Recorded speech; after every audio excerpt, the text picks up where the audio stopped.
O golpe financeiro que a minha avó caiu há 30 anos atrás. Olá, eu sou a professora Solange Tomiyama e no vídeo de hoje, dando continuidade ao vídeo sobre o golpe do Pix, eu queria dividir com vocês um episódio muito triste e muito assustador que a minha avó acabou caindo e que poderia ter tido consequências muito piores. Há 30 anos atrás, quando as pessoas tinham mais confianças umas nas outras e acreditavam numa ligação ou acreditavam até mesmo nas histórias. Eu acho que até foram esses golpes que foram se aperfeiçoando e sendo hoje os conhecidos golpes do Pix. E nós que nos julgamos espertos, a gente tem que tomar muito cuidado. Como nós vimos anteriormente, cerca de 2,5 milhões de golpes do Pix foram aplicados só o ano passado. Então, vocês imaginam só quanta maracutaia e quantas formas de passar os outros para trás passam na cabeça dessas pessoas com má intenção. Então, eles aproveitam justamente da confiança e da ingenuidade dessas pessoas. Qual é a história? Bom, em 1995, a minha avó tinha cerca de 68 anos e ela era super ativa, né? Ela tinha acabado de ficar viúva, porque meu avô faleceu em 94, e ela era nascida no Japão, mas ela falava português fluentemente, dirigia carro, ela dançava, ela cantava, participava de campeonatos de karaokê, fazia ginástica rádio Taiso.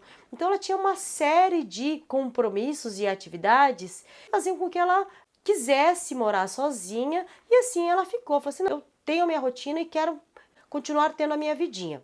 E assim foi. E ela, com 4 filhos, vez ou outra ela falava com um ou outro no telefone. Foi quando ela recebeu uma ligação e nessa ligação a pessoa estava rouca, né? Estava falando assim, alô? E a minha avó falou, quem que tá falando? Ela falou assim, sou eu, mãe. E aí, logo que falou mãe, ela falou o nome do meu tio. O golpista já pescou na hora e falou assim, sou eu, mãe, sou eu. E aí, quando emendou a conversa, ele falou, eu tô muito doente, eu vou passar o telefone pro meu amigo. E o pseudo amigo falou, olha, ele tá doente, ele precisa de própolis, que é aquele remédio feito à base de mel, e precisa de dinheiro para comprar remédio, né? Se a senhora quiser, eu tenho um parente que está vindo do Brasil para o Japão e ele pode trazer esse dinheiro para o seu filho. A senhora quer? Mas tem que ser rápido. A senhora tem que ir agora no banco e agora comprar o própolis. A minha avó prontamente falou assim, não, pode deixar. Aonde eu encontro o seu amigo? Ah, você encontra numa praça perto da sua casa. Veja, o golpista sabia que minha avó tinha filhos que moravam no Japão e que ela morava perto de uma praça. E a minha avó, ela se encaminhou, foi para o banco. Na época, a gente lembra que era o valor de um carro que o golpista pediu. Quando ela foi sacar esse valor em dinheiro, a gerente achou estranho. E ela perguntou para minha avó, por que a senhora está sacando essa montoeira de dinheiro? A senhora não tem esse hábito?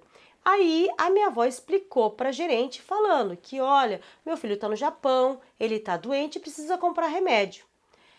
A gerente, sem falar nada, ela achou esquisito e ela falou para minha avó assim, olha, o seu dinheiro ele está congelado numa aplicação, a senhora só pode tirar 10 mil, caso realmente precise, a senhora me passa uma conta dele lá no Japão e a gente transfere de uma conta corrente para uma conta corrente lá no Japão. E aí a minha avó falou, ok, pegou aquele dinheiro, que na época também já era bastante, foi no Mercadão, comprou o própolis, né, o remédio para garganta, e foi sozinha na praça. Olha o perigo, a pessoa ela estava lá, sozinha com dinheiro, O cara sabia onde é que ela morava, sabia o telefone dela, sabia que ela tinha dinheiro e ele na hora, ele estava todo coberto, estava com o rosto coberto, com óculos escuro. Ele falou assim: tá tudo aí, tá tudo aí. Ela falou assim: tá. Ela percebeu que ele estava nervoso, mas entregou. Ele pegou as coisas e saiu correndo. Passou. Aí a minha avó foi deixando o tempo passar. Depois, mais ou menos de um mês, ela perguntou para minha mãe, que é a irmã do meu tio, perguntando se ela tinha falado com esse meu tio. A minha mãe falou assim: não, por quê? Eu falei assim: ah, porque ele me ligou outro dia, estava doente.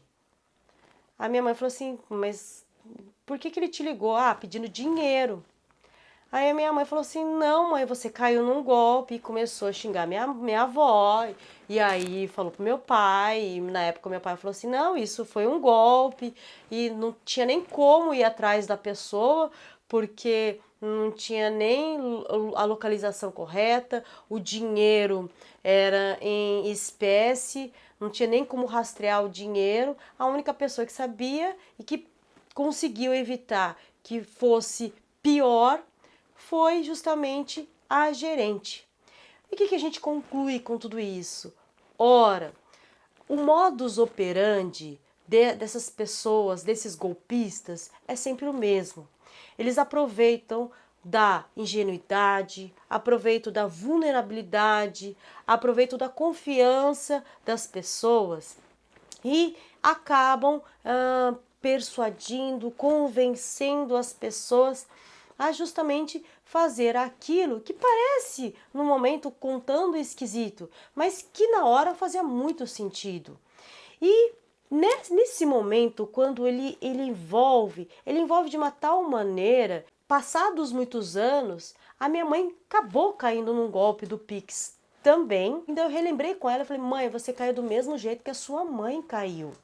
A sorte é que eu consegui reaver o dinheiro justamente porque as instituições bancárias, elas são responsáveis por garantir a segurança do cliente. Então, assim como a gerente, ela ficou de olho, as instituições bancárias, elas têm que colocar mecanismos de verificação e até mesmo de identificação de algo, de uma anormalidade de atuação. Quer dizer, ver transferências grandes da pessoa que ela não tem o hábito. Verifica que aquela pessoa está recebendo quantias vultosas. Então, existe sim essa obrigatoriedade. Foi com base nisso que o Banco Central ele determinou diversas portarias obrigando novas posturas aos bancos e por isso são obrigados sim a ressarcir os clientes que caem nesses golpes, desde que procedam corretamente a todas as etapas de ressarcimento. E por quê? Porque, ora, é nesse momento em que o banco ele tem justamente a tecnologia para congelar aquele dinheiro ou para rastrear de onde ele vai, de onde ele sai, para onde ele vai. E aí ele pode, inclusive, congelar a conta daquele golpista. Então, é esse alerta que fica e essa conscientização que fica. Qualquer um pode cair, mas não é qualquer um que tem que ficar com esse prejuízo. Na época, a minha avó não tinha como resolver. Hoje, graças a essas determinações legais e a essas medidas que estão disponíveis aos clientes, é possível sim esse ressarcimento. Se você quiser saber mais, coloque aqui nos comentários aqui embaixo para que a gente possa conversar ou conte para mim uma história sobre golpes que você já sofreram ou que você conhece alguém que já sofreu, tá bom? Bom, espero que você tenha gostado do vídeo. Se você gostou, compartilha com alguém que também já sofreu golpe, que também não sabe como ressarcir. E se inscreva no canal, porque assim eu sei que você gosta de vídeos desse formato que eu faço com muito carinho daqui para você daí. Te vejo no próximo vídeo. Um grande beijo. Tchau, tchau.